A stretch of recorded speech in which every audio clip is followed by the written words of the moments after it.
Hey Charleston, John Crompton here, your trusted realtor with Keller Williams Real Estate, giving you another market update. What we saw happen in May compared to May of last year. Now, if you've been paying attention, you've noticed that we've been in a crazy real estate market, very seller favorable, a lot of buyer demand. We're starting to see the winds change in the direction a little bit. We're still having a ton of buyer demand, just not as much as before. We're still getting multiple offers, just as not as much as before. We're still getting favorable terms, just not all contingencies removed. So what we've seen in our business for our listings is in this year so far, in the beginning, it's been very easy to get a multiple offer situation. It's been very easy to get way over asking price, and I don't mean like 10 grand, I'm talking $50,000 or more. It's also getting contingencies removed, appraisals, inspections, anything that would protect a buyer has been removed from the contracts. And what we saw in May in some of our closings is we still had multiple offers. We didn't have 10, we had 2 or 3.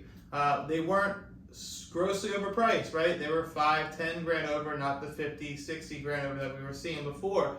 Also the terms, there are contingencies in place, there are inspections in place. So the things are changing and demand is, the buyer demand is kind of drawing that way, but we still have favorable terms. Our sellers are still extremely happy and we're still helping them out. Our buyers are also happy because we're still able to help them negotiate a good deal now. So let's talk about the market update and how that might affect you as the future goes on. So our average price point in May, we saw $575,000 was your average price. That's up 13.2% from last year. Now it's everything in the collective, that's the average, right? So that's very, very important to see. Very, very large increase if you ask me. I do expect those increases as time goes on to be more normalized, meaning 3 to 4% year-over-year growth, and that's healthy, and that's normal, and that's stability. So that's what we want to see. Days on market, still extremely low. 14 days is the average in May. That's down 39.1% from last May. Now again, entering into last May was our lowest inventory, so we're starting to get into that day on market getting crunched really, really heavily. Our supplies.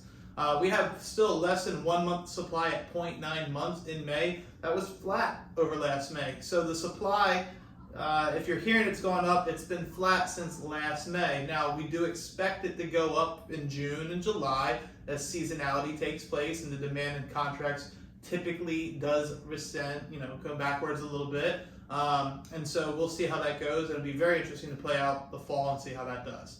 But anyway, supply was flat year over year for May. Listings, we saw 2,508 homes go to market. That's up 11.9%. It's a nice big swing. We need those listings that hit the market. But again, comparing it to May of last year, where we were at our lowest inventory, I think May 18th was 1,289. May 18th this year was, don't quote me, 1,383. So, not a huge difference, but definitely we need those listings coming on. And it gives your buyers a little bit more options. So you guys out there watching, you're starting to breathe a little bit easier. You're seeing more options come available to you, which is great. Contracts. Well, we still have low inventory, so we're still going to have low contracts. We had 2,098 contracts homes go under contract. That's down 3.5%. Not a huge swing downwards, but still down. It's also good to note that that's over 500 homes a week that we're putting under contract. That's very, very favorable. For in the past, we'd be in the 250s, the 330s in the weeks, and that would be a great week. So still a lot of demand out there.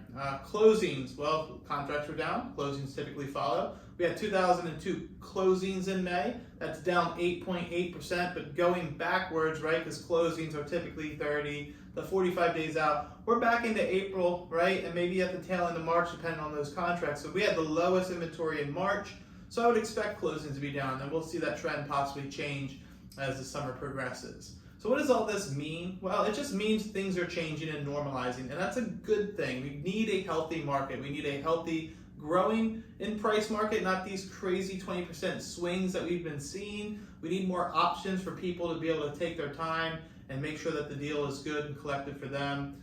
So we need these things. What do I expect to see? Well, I've been saying it for a while. We're going to be in a low inventory market, a little bit of a high interest rate market, and a medium to lower buyer demand as the year goes on and as the new year comes. Could I be wrong? Absolutely. I am human. I don't have a crystal clear ball. Otherwise, I'd be on my boat sipping a margarita. So until next time, if you guys have questions, feel free to reach out to me. I'm happy to answer them, or shoot me a call, shoot me an email, whatever works for you. Until then, talk to you soon. Take care.